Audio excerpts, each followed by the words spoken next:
pour la seconde table ronde, Myriam Karbisch, qui est donc DRH du Greta des Yvelines et professeur du lycée de Mantes-la-Jolie, proviseur, pardon, du lycée de Mantes-la-Jolie.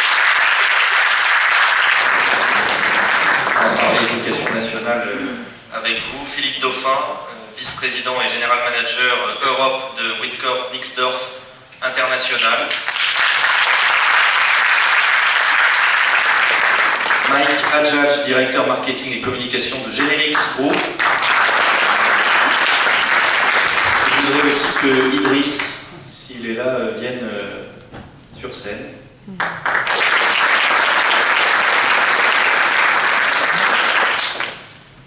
Idriss, on va échanger un petit peu avec lui. Il a 30 ans, il a fait une fac de maths, il a passé 2 ans dans l'armée de l'air, il a passé 5 ans dans la Légion étrangère.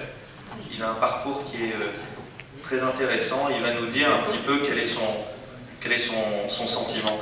Peut-être d'abord juste un mot avec vous, Philippe Dauphin, parce que vous avez, comme d'autres, mais une expérience européenne évidemment très forte liée à l'importance de votre groupe. Je sais, c'est embêtant, mais l'Allemagne est un exemple aussi en alternance, non? Est-ce qu'on a quelques chiffres et quelques chiffres? Donc, M. Lachmann en a cité quelques-uns, je peux les confirmer à quelques unités près. Donc, effectivement, si on cumule tout ce qui est formation en alternance, formation, professionnalisation, apprentissage, etc., il n'y a pas photo. C'est un ratio, ce sont les chiffres, c'est comme pour les manifestations, entre 2,1 à 2 ou 2,1 à 4. Donc ça, c'est le premier point. Le deuxième point, c'est que ce n'est pas une question de moyens. Puisque si on regarde en France, l'argent qu'on consacre en fait à la formation d'un demandeur d'emploi par personne, on consacre 20% de plus. Donc on a les moyens. Et le résultat final, c'est que si vous regardez le taux de jeunes qui sont au chômage, en France, je crois que ça veut plus de 23%, en Allemagne c'est 11%. Cherchez l'erreur. Voilà quelques chiffres, c'est important. Madame Karbisch, est-ce que en fait la problématique de l'alternance, c'est pas simplement le résultat de l'inadaptation du système de l'éducation nationale aujourd'hui avec le monde du travail, qui est une espèce de zone grise qui se crée, une espèce de lien qu'on essaye de faire, parce que d'un côté il y a une formation qui peut être de bonne qualité, mais qui ne répond pas totalement à la réalité du monde du travail, et donc c'est pour ça qu'on est là aussi ce soir pour essayer de trouver un palliatif à la situation. Est-ce qu'on peut dire ça ou est-ce qu'on se fait engueuler si on dit ça? J'aborderai les choses de façon un peu différente. J'imagine. Ce n'est qu'une question. Alors, l'éducation nationale a sa part, bien entendu. Alors, elle s'est formée, elle a un savoir-faire qui est reconnu, on n'a pas besoin d'en parler. En revanche, c'est vrai que pour se rapprocher des entreprises, c'est plus compliqué parce que ce n'est pas dans sa philosophie, ce qui est vrai. Simplement, les entreprises également sont frileuses. Elles ne viennent pas bien volontiers vers nous. C'est pas dans sa philosophie pourquoi l'entreprise est considérée comme quoi, le monde de l'argent?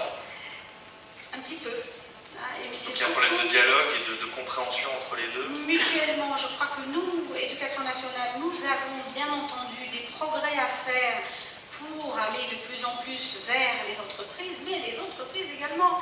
Moi, je suis à la tête d'un gros lycée, en zone sensible, en zone...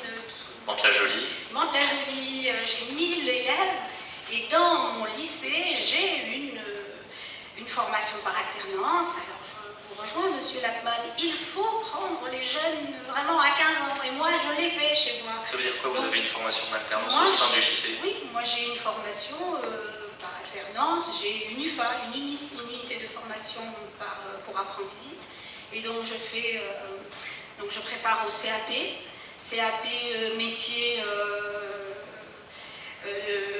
véhicule automobile, électricité, mais également dans le cadre du Greta, puisque je suis aussi responsable de Greta. Donc c'est un groupement d'établissements, pour ceux qui ne connaissent pas. On se regroupe en établissements et on propose, grâce à nos plateaux techniques, justement de former ces jeunes. Je vous rejoins encore une fois, Monsieur Lachmann, car ces jeunes, il faut leur donner ce qu'ils attendent de nous. C'est-à-dire, ils sont aujourd'hui dans un monde qui bouge, qui est différent du nôtre, et nous devons nous adapter, aussi bien l'éducation nationale que vous, les entreprises. Mais de quelle façon, alors, l'entreprise, elle peut venir vers l'éducation nationale, parce que les tentatives qui ont été faites par les entreprises, on le sait au niveau de Airbus par exemple, qui emploie énormément, qui recherche beaucoup justement de jeunes talents, de jeunes personnes qui ont une qualification. Dès que des grandes sociétés comme ça s'approchent un petit peu de l'université ou de l'école, il y a quand même un réflexe pour se dire non, l'école c'est l'école, l'entreprise c'est l'entreprise. De quelle manière est-ce que les entreprises peuvent procéder pour se rapprocher de l'école? De quelle façon? Mais comme a fait madame, elle est venue me voir. Voilà. Marie-France. Voilà, oui. Marie-France est venue me voir, tout simplement. Voilà, ils sont venus me voir. Et puis j'ai trouvé ce projet tellement séduisant, car j'y crois, moi, à l'alternance. Et je peux vous dire qu'on a un certain nombre de chefs d'établissement à y croire. Mais malheureusement, nous ne trouvons pas d'entreprise. Nous avons des jeunes qui ont une apparence tellement particulière et à laquelle personne ne veut donner sa chance. Alors forcément, nous, dans nos établissements, c'est difficile.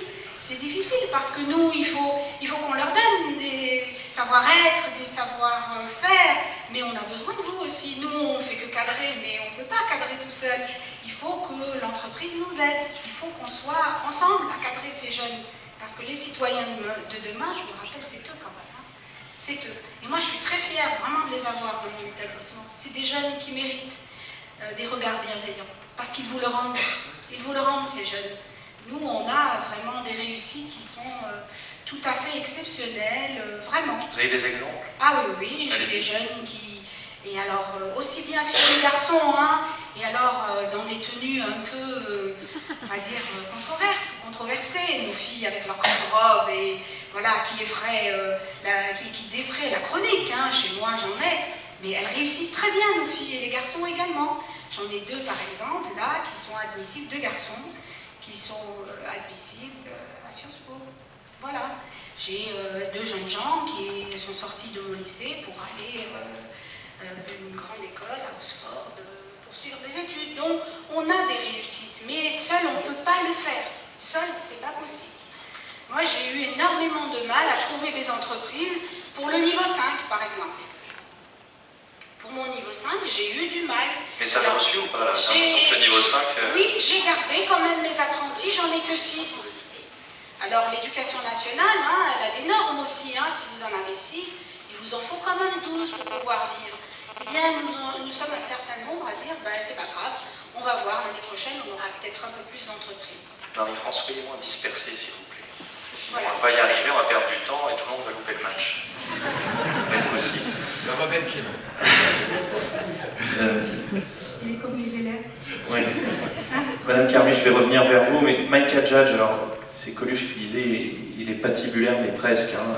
Alors, il n'a pas un look patibulaire, mais vous avez aussi un parcours, on va dire, chaotique, compliqué, difficile, et vous êtes un peu précurseur là-dedans, parce que sans être âgé, c'était il y a quelques temps, et puis avec la réussite qu'on connaît à la clé, comment ça s'est passé pour vous?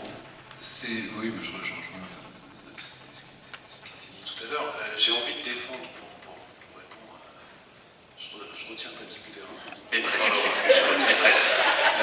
Non, j'ai justement de commencer à répondre en défendant l'éducation nationale, parce que moi je me suis retrouvé à 16-17 ans en état de décrochage complet, décrochage scolaire en première, lycée public à Versailles, j'en ai fait 2 des lycées, plein de filières de première, mais voilà, un vrai décrochage. On décroche à Versailles donc. Ouais, on décroche partout. On décroche partout. Justement. Et c'était pas lié, c'était lié à une inadéquation.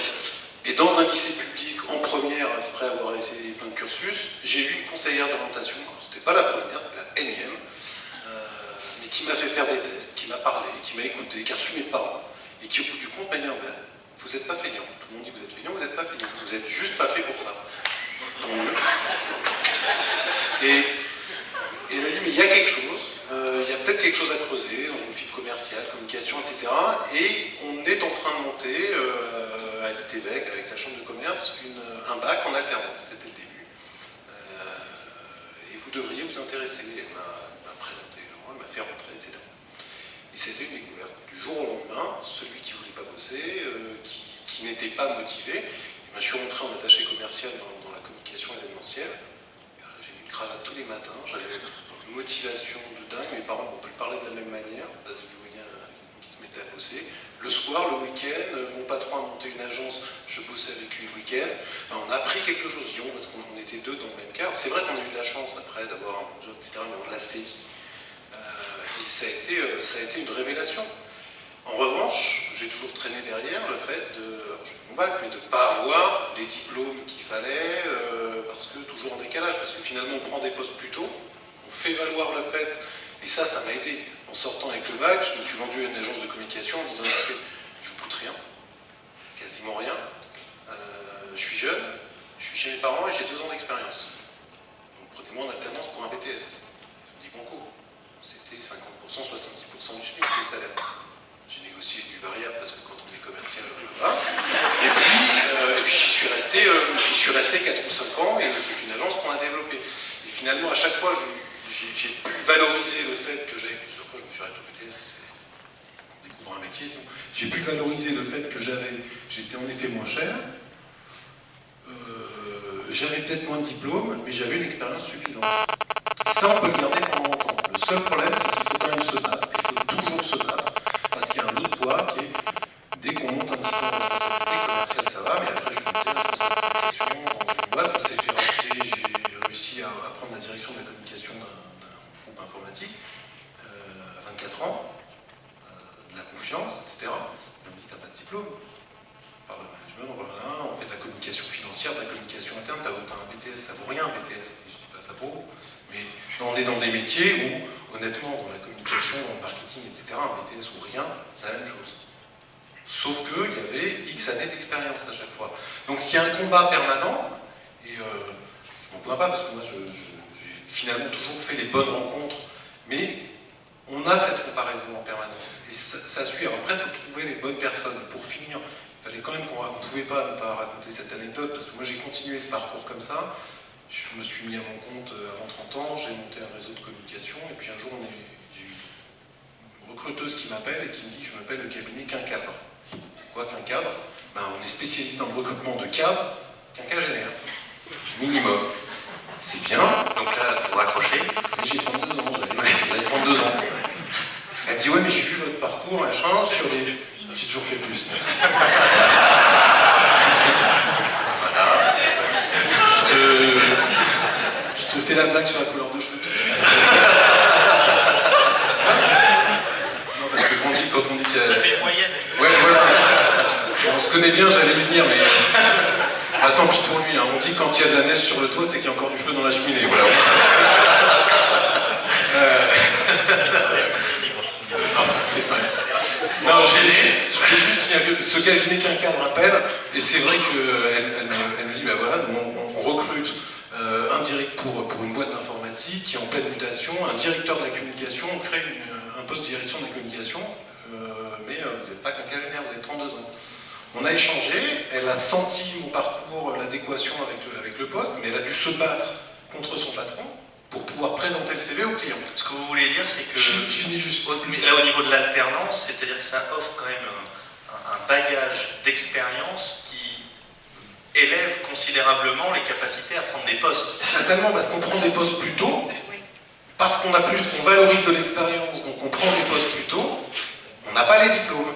Il y a quand même de nombreux métiers, et la communication et le marketing, et principalement la communication, c'en est un bel exemple, où finalement, je ne vais pas dire que les diplômes ne servent à rien, mais quand une entreprise a le choix entre un très diplômé, moins d'expérience, ou un moins diplômé qui a vécu des phénomènes dans nos métiers de fusion, d'acquisition, de communication interne, qui a fait de la communication financière, qui a vécu la crise de 2001, etc., l'entreprise, elle va chercher, Philippe en parlera peut-être plus, mais va chercher beaucoup plus cette expérience, ce parcours de vie, cet enrichissement par les rencontres, en tout cas dans les métiers de la communication, que des diplômes Bac plus X en communication. Et à l'inverse, moi aujourd'hui quand je recrute, j'ai des surdiplômés en communication qui ont fait des masters et des surmasters et des machins, je ne sais même pas ce que ça veut dire, mais quand on leur parle concret, ça manque d'expérience. Alors c'est vrai que moi je suis peut-être le contre-exemple. Je finirai juste sur cette anecdote, c'est que finalement ce cabinet de recrutement m'a présenté, et le client, c'était Philippe Dauphin et Marie-France Stéphane, et on a fait un très beau parcours ensemble, et ils m'ont recruté contre une personne de 45 et une autre de 50 ans, et ça s'est fait rapidement. Et Et vous étiez plutôt content alors au final ou pas, non? Idriss, alors je remarque que vous êtes le seul à ne pas avoir de nom de famille sur mes fiches. Alors c'est symptomatique. Eliguen, François Eliguen. Oui, c'est ça. Idriss, est-ce que vous vous sentez à l'aise? Est-ce que vous êtes content? Est-ce que vous êtes bien? Est-ce que vous vous sentez dans votre élément? C'est pour le costume. Non, mais comment vous vous sentez? Personne n'est rassuré ici. Nous, on prend la parole, il y a des personnes qui écoutent, etc.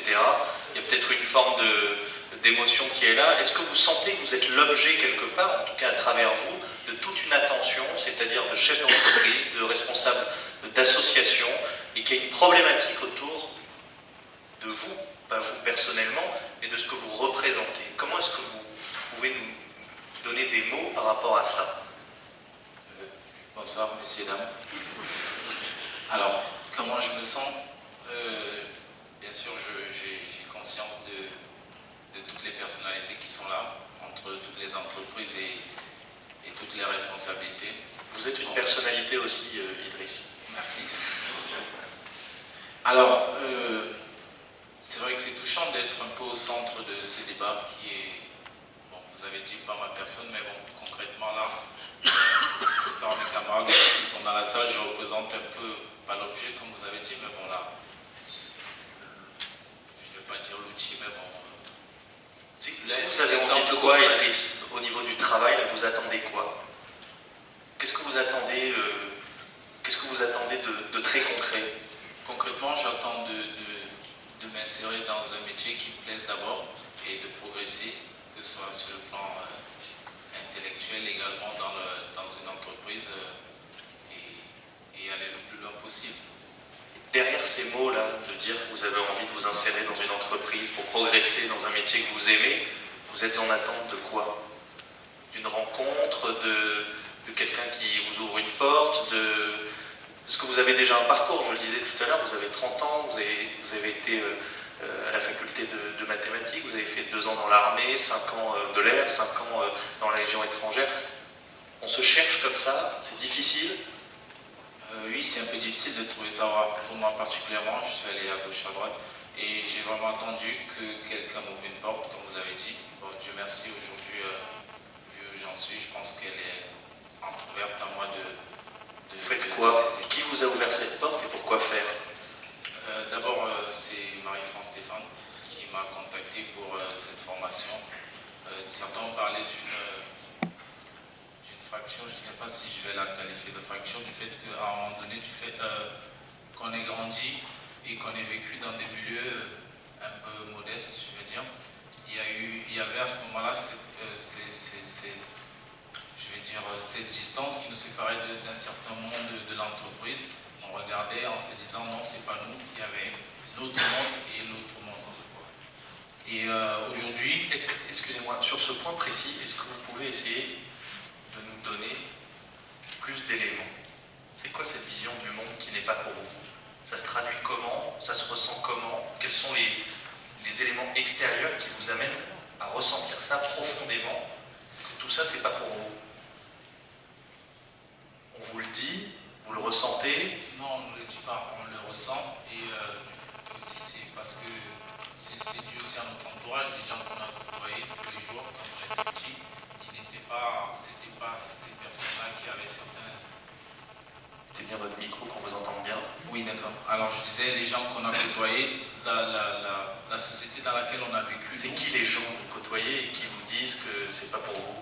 Non, personne ne nous a dit que c'était pas pour nous. Donc tout ça est un grand non-dit en fait. Oui, rien n'est formulé, mais c'est du ressenti. Oui, exactement. On se met des barrières nous-mêmes, quelqu'un l'a dit tout à l'heure, on se met des barrières nous-mêmes et à force, du jour au lendemain, on se dit non, c'est pas pour nous. Même si à un moment donné, on a les moyens et les capacités parfois, on se met des limites tout seul et il faut un jour que quelqu'un vous ouvre cette porte. Et moi, je sais que je vais prendre à témoin, enfin, je vais parler d'une personne qui me suit tous les jours en entreprise, M. Manuel Roberto, qui est dans la salle. Je sais que quand j'ai passé l'entretien avec lui, c'était toute une personne. C'était, je sais pas, c'était pas, il y avait M. Rodolfo et M. Jean-Louis Chambaud qui étaient là. Et aujourd'hui, je travaille avec ces personnes tous les jours et c'est des personnes que je tutoie et que j'appréhende comme des personnes je veux dire, il n'y a pas de différence à part que c'est le supérieur.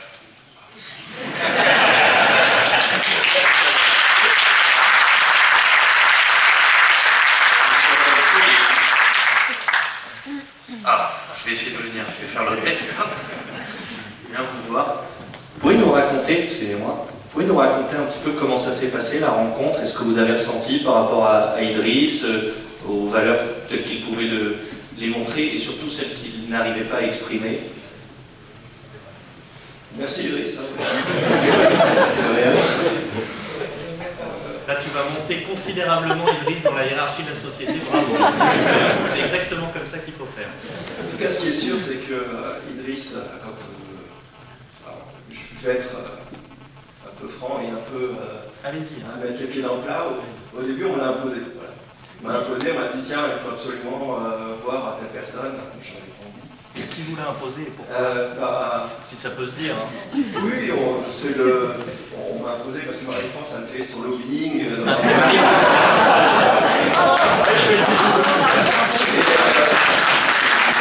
Et donc, on m'a dit, bah voilà, il faut que tu prennes quelqu'un.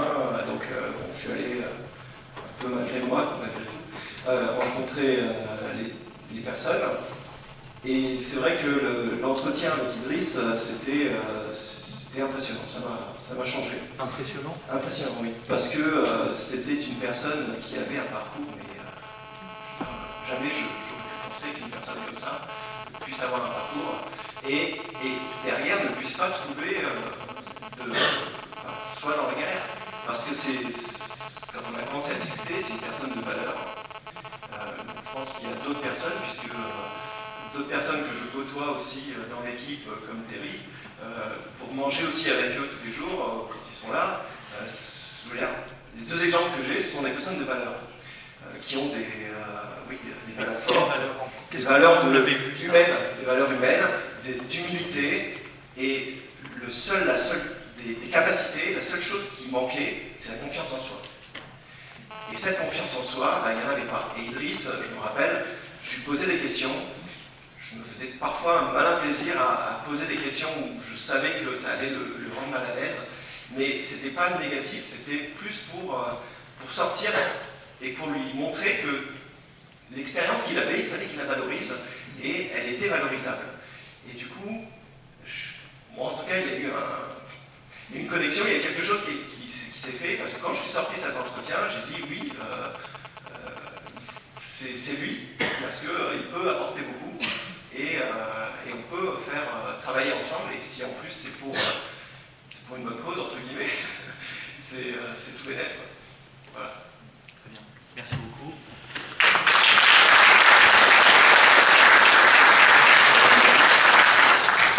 Je vais redonner la parole pour conclure, mais je pense que le mot qui vient d'être prononcé là, ce soir, c'est la clé de voûte absolue et totale, et que tout le monde est concerné dans cette salle, pas uniquement les personnes qui sont issues de milieux plus compliqués, plus fracturés, Mantes-la-Jolie, Versailles, quelles que soient les origines sociales, quelles que soient les problématiques au niveau des parents, la notion de confiance en soi est l'élément le plus complexe, le plus difficile. Nous sommes tous, si nous sommes normalement constitués et ne considère pas être l'alpha et l'oméga de tout sur cette planète, dans un état de doute, de remise en question.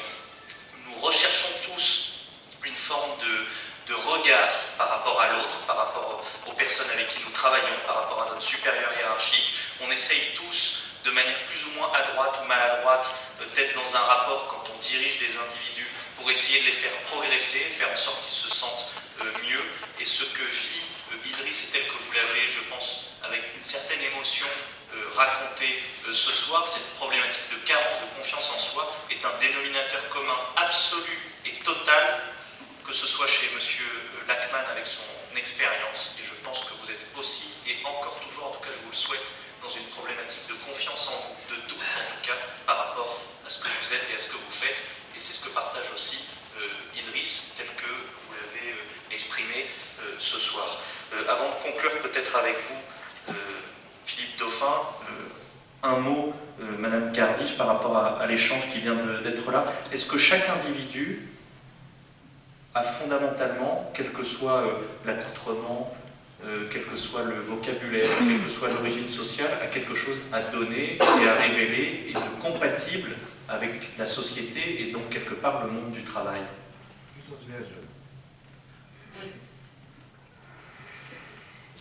me rappelle mes élèves. C'est moi. Parce qu'il est dissipé. Je pense fondamentalement que chacun, quel qu'il soit, quelle que soit son origine sociale, ethnique, parce qu'on n'en avait pas parlé, mais c'est important aussi, eh bien, a quelque chose à révéler. Et nous, au poste où nous sommes, lorsque nous sommes à des postes clés, eh bien, nous devons, c'est à nous de révéler cela. C'est à nous de faire en sorte que, eh bien, ils soient acteurs de leur vie et qu'ils soient acteurs dans la société de demain. Ça, c'est à nous à le faire. Monsieur Philippe Dauphin, comment est-ce qu'on peut conclure ce moment passé ensemble avec Idriss, avec tout le monde ici? Vous êtes à la tête d'une très grosse société. Vous pensez que demain, il y aura un peu une surmultipliée qui va être passée avec cette logique d'alternance, c'est-à-dire cette logique de main tendue, de porte qui s'ouvre, où chacun y trouve son intérêt? Vous pensez qu'on est vraiment là-dedans, ou est-ce qu'on est dans... Enfin, on se fait pas plaisir entre nous, mais le plus dur reste à faire, ou est-ce qu'on va pouvoir arriver quand même à avancer grâce aux efforts notamment de cette association? Alors je suis inconvaincu, mais je pense qu'il y a encore énormément de chemin à accomplir. De mon côté, effectivement, j'ai baigné dans cette culture de société allemande où on ne se pose pas la question, faut-il faire de l'apprentissage ou pas, quel est le bon âge, etc. On le fait simplement. Donc moi j'ai baigné dans ce monde-là, donc c'était un peu plus facile pour moi. J'ai baigné aussi, j'ai été inspiré par, je me souviens d'un de mes présidents, c'était en 96, Marie-France l'a connu aussi. C'était pas vraiment d'apprentissage qu'il a fait, mais on était dans un contexte, vous vous souvenez, l'économie en France, 95-96, c'est difficile. Nous, on était dans le groupe Siemens, on avait un certain nombre de contraintes, on sortait d'un plan social, on avait des contraintes budgétaires. Et ce président, à l'époque, qu'est-ce qu'il a dit? On avait une dizaine de divisions. Il a dit les Allemands, ils mentent, point de suspension. Il faut faire bouger cette entreprise. Il a pris la décision, hors budget, de prendre 16 jeunes, qui en l'occurrence étaient diplômés, mais peu importe. Ils auraient pu ne pas avoir forcément des diplômes. Il a fait rentrer ces jeunes en disant au patron de division, vous vous débrouillez, vous vendez plus, mais on se débrouille, on crée des emplois. Ça a créé un élan formidable dans l'entreprise. De la même façon, par la suite, quand j'ai accédé à des postes de responsabilité, j'ai donné sa chance au produit, comme on dit. C'est-à-dire que très souvent, on travaille de remplacement, différentes formes, contrats d'apprentissage, enfin, toutes les formes de contrats, peu importe l'outil porteur, on a été amené à créer des emplois complètement nouveaux, parce qu'on a testé des choses. À un moment donné, je me souviens pas, juste un exemple, puisque vous cherchez des anecdotes tout à l'heure. À un moment donné, on avait pris pour un congé maternité en alternance des jeunes qui avaient une petite formation en marketing. Par exemple, c'était pas forcément, ils ne sortaient pas d'HEC ou d'ESSEC. Et puis, ils ont tellement rendu de services et montré leur adéquation au projet d'entreprise, aux valeurs, que finalement, on a créé des emplois, et certains d'entre eux sont encore là aujourd'hui. Et par exemple, on développe beaucoup d'activités aujourd'hui dans le domaine de la gestion de l'argent liquide, c'est un autre domaine de bout en bout, et on cherchait, à un moment donné, on s'est dit, on a besoin de consultants dans ce domaine-là, et vous passez une annonce, ça n'existe pas, il y a plein de gens qui ne répondent pas, donc on a créé des emplois de toutes pièces. Donc voilà quelques exemples un petit peu sur ma façon de voir. Maintenant, pour répondre à votre question, moi je pense qu'on est encore loin du chemin. Je vais lancer un appel ce soir par rapport à tout ça, parce que je pense que la société française, elle souffre, elle est complètement éteinte, elle est sclérosée, elle est cloisonnée, on met des gens dans des cases. Alors effectivement, le côté école et entreprise, on ne peut pas en parler. Moi j'ai fait des grandes écoles. Quand je suis sorti de l'école, je ne connaissais rien à l'entreprise. Et j'étais perdu les premiers jours, mais c'était incroyable, c'est même fou. Et très vite, bien qu'ayant bien réussi à l'école, je me suis découvert une passion pour l'entreprise. C'était bien plus rigolo, bien plus intéressant que l'école, par exemple. Donc, cette partie-là est cloisonnée. On se met des barrières un petit peu partout. C'est pas uniquement un problème d'origine sociale ou autre. Dans nos entreprises, dans ma propre entreprise, avec Marie-France, souvent on a lutté. On est dans un domaine spécialisé, on fait du retail et de la banque. Et très souvent, les managers nous disaient, le manager du retail dit, pour recruter quelqu'un, il faut quelqu'un du retail. Le même. On dirait des énarques qui veulent recruter des énarques. Donc je pense qu'on a besoin de respiration à un moment donné.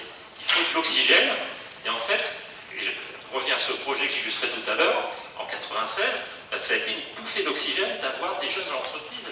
Ça a effectivement fait circuler l'information à l'intérieur de la boîte. Et de la même façon, on se doit de donner sa chance aux jeunes, parce qu'effectivement, avoir une première chance, un premier emploi, c'est effectivement une opportunité extrêmement forte sur ces jeunes. Et le diplôme ne fait rien à l'affaire. On embauche tout type de profil. J'ai eu des échecs brillants avec pas mal de suppélec dans l'entreprise. J'ai rien contre les suppélec, il y en a plusieurs qui se sont plantés à un moment donné. Pourquoi? Parce qu'il n'y avait pas d'adéquation finalement à nos projets et à nos valeurs. Et quand avec Marie-France, autour d'une tasse de café, elle a commencé à germer l'idée d'école des découvertes, on s'est aperçu que ce projet-là, finalement, pour ces jeunes, c'était fortement en harmonie, je dirais, avec les valeurs d'entreprise que nous, on avait choisies, et valeurs sur lesquelles on essaye de fédérer les gens, de les recruter. Ces valeurs, je vais les énumérer rapidement, on en a 5. La première, c'est le sens du client. Et vous pouvez avoir des gens qui n'ont pas forcément fait des études supérieures ou qui étaient compatibles avec ceci, et qui peut être brillant sur le plan commercial ou sur le plan de la relation client. Et on en parlait l'autre jour dans l'entreprise. Effectivement, ça peut être une vraie révélation pour les gens de comprendre qu'est-ce que c'est qu'un client, comment ça marche, la joie de gagner des affaires, la joie d'innover au service du client. Voilà un domaine dans lequel les gens peuvent se révéler. La deuxième valeur, c'est l'engagement. On a beaucoup de gens fortement diplômés qui n'ont pas cette culture de l'engagement, où tout est acquis. Ça me paraît important. Le sens de l'exigence, également. Je ne vais pas le développer. La quatrième valeur qu'on a choisie, c'est l'agilité. Quand on a recruté Mike, effectivement, c'était pas pour ses diplômes, c'était même pas pour ton expérience, tu vois. Pour ses cheveux. C'était pour la coupe de cheveux. Non, mais... Alors, on le saura après la dire. Parce que lorsque vous passez une annonce, cherche un responsable, directeur de la communication, vous avez 300 à 500 CV qui tombent. D'accord? Et parmi ces gens-là, il y a beaucoup de mauvais aussi. Et pourtant, ils ont des diplômes. Moi, ce qui m'a intéressé, c'est que j'ai expliqué à Mike, effectivement, le projet d'entreprise, on avait tout un projet de transformation. J'ai vu qu'il comprenait tout de suite ce dont je lui parlais. Donc, il comprenait tout de suite, et surtout, ce que je cherchais, c'est quelqu'un de réellement créatif. Et ça, la créativité, c'est quelque chose qui n'est pas développé dans nos entreprises, qui est beaucoup trop rare. J'ai beaucoup de mal à trouver dans n'importe quel type de fonction des gens créatifs. Et moi, c'est surtout ce déclencheur-là qui est important. Et la cinquième valeur, je crois qu'elle a été évoquée aussi, c'est l'enthousiasme, c'est la passion. Donc, essayons de faire respirer un petit peu cette société et de décloisonner un petit peu tout ça. Merci beaucoup.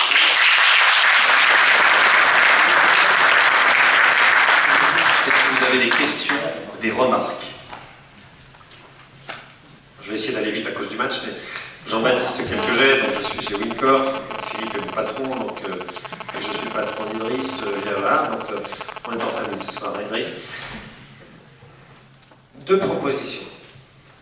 La première, je crois que l'école que vous représentez ce soir, vous êtes là pour créer de la motivation. Vous prenez un gamin qui rentre de l'école, il y a deux comportements. Soit il a envie de faire ses devoirs et d'aller jouer après, soit il a envie de jouer, et ensuite il fera ses devoirs s'il en a envie le plus tard possible. Il n'y a que 20% des gens, quand ils rentrent de l'école, ont envie de faire leurs devoirs et d'aller jouer après. D'accord? C'est statistique. Voilà. Donc, il faut créer cette motivation qui, dès le plus jeune âge, et là je rejoins M. Lachman, dès le plus jeune âge, va leur permettre de franchir toutes les difficultés qui les attendent derrière. Donc n'attendons pas 20 ans ou 25 ans. Dès 14 ans, dès 10 ans, ma vocation, je l'ai eu dans une locomotive, à 10 ans, je peux faire Supélec, hein, tu m'excuseras. J'ai fait Supélec, mais parce que c'est un conducteur de locomotive, Gare de Lyon, qui un jour m'a expliqué les moteurs et tout ça, et j'ai recherché mon fils qui ne tient pas en place, qui hérite de son père, de ses qualités de vouloir plutôt jouer quand il rentre de l'école et de travailler au dernier moment.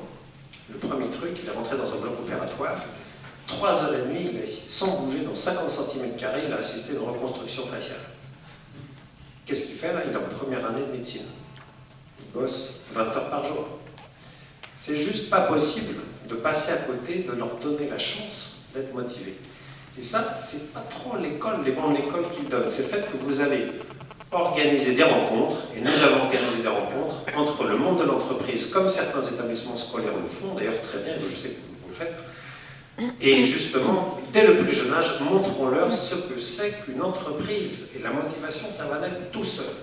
On reçoit des jeunes très souvent, chez Wincor, ils viennent passer une semaine avec leurs parents, ils sont en 3e, ils viennent juste passer une semaine. Vous n'imaginez pas le nombre de choses, quand on les interviewe à la sortie, qui vous racontent qu'ils ont vu, et ça les allume, ça les met en route. Donc ça, c'est ce que je crois qu'on a à faire. La deuxième chose, et je m'arrête là, c'est le système de valeurs. Et là, il n'y a pas photo. Si on partage le même système de valeurs, on peut aller très loin. D'accord ? Quand Idriss il dit qu'il est passé dans l'armée de l'air quelques années, les Légions et autres, on sait qu'il est motivé, il est stabilisé sur un système de valeurs qui est compatible avec celui de l'entreprise. Il y a de l'effort, il y a de la hiérarchie, etc. Il a envie de s'épanouir, nous aussi, super, et ça va pouvoir marcher, quel que soit son diplôme. Comme disait Philippe, c'est sa motivation qui nous intéresse. Bon. Comme la famille est souvent défaillante dans les métiers, dans les milieux où vous êtes, surtout ne lâchez pas, faites inculquer un système de valeurs qui permettra ensuite pour les embauches.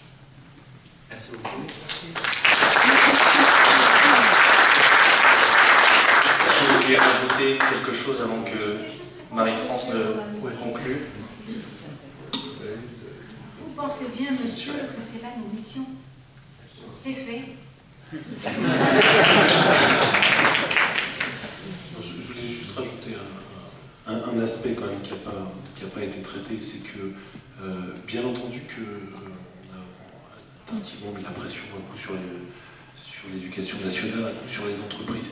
Il faut quand même, au niveau des entreprises, avoir un prisme différent quand on recrute ce type de poste. Parce qu'on ne les recrute pas du tout sur les mêmes paramètres. On ne les recrute pas sur des diplômes, les diplômes sont en devenir, on ne les recrute pas sur de l'expérience, sur quoi les recruter. Alors, je ne vais pas reparler de Marie-France, c'est vrai qu'on a quelques entreprises qui savent prendre ces parties parce qu'on a des personnes, c'est un exemple, vous le savez, qui ont un nez particulier, etc. Mais, tant qu'on n'aura pas diffusé cela, et peut-être aussi dans des formations en ressources humaines, tu vois, Marie-France, tu sais, on en a déjà parlé, peut-être qu'aussi dans ces formations, dans ceux qui forment ces chargés de recrutement, ces DRH, on pourrait un petit peu plus mettre l'accent sur les valeurs intrinsèques, humaines, particulières. Marie-France en reparlera tout à l'heure parce qu'il y a un accompagnement qui est fait au niveau de l'école là-dessus, mais ce sont des petits couteaux. Je pense qu'au niveau des entreprises, on ne sait pas non plus comment sélectionner, recruter ces étudiants. Il y a des valeurs, ça, c'est vrai que c'est un cas particulier chez Wincor, j'ai fait quelques boîtes, c'est pas fréquent. Il y a d'autres choses, mais il faut le trouver. Tant qu'on ne sait pas, sinon ça va se résumer à de la main-d'œuvre à bas coût et ça ne sera pas du pré-emploi, comme le disait M. Lachman tout à l'heure. On va essayer de conclure, si vous le voulez bien, pour que ça reste, je l'espère, une bonne soirée où on ait échangé, comme je le disais au début, de la manière la plus spontanée et honnête possible, parce qu'on pourrait continuer longtemps. M. Lachman, et puis Marie-France après pour conclure. Juste 2-3 réactions. Bon, la première, il est clair que les entreprises ont abdiqué devant la responsabilité. Je pense que le fait que les entreprises ne considèrent pas la formation comme de leur responsabilité et de leur intérêt, parce que je crois que c'est l'intérêt des entreprises, est gravissime. Et moi, je pense que les grandes entreprises ont une capacité d'attraction, une capacité de formation, une capacité d'accompagnement qui n'est pas suffisamment utilisée. Et en ce qui concerne les collèges et les lycées, je pense qu'il faut vraiment vous alliez dans la proximité immédiate, parce que c'est les entreprises de cette proximité que vous devez convaincre. Deuxièmement, je pense que là, c'est la société française, et plus particulièrement l'éducation nationale, qui est en cause. Nous sélectionnons par l'échec. Comment voulez-vous donner confiance quand vous sélectionnez par l'échec? C'est pas possible. Les hommes et les femmes ont tous besoin de reconnaissance et d'appartenance. Et en les expulsant, en les déportant, en sélectionnant par l'échec, on a le résultat que vous avez indiqué, qui est une société malade.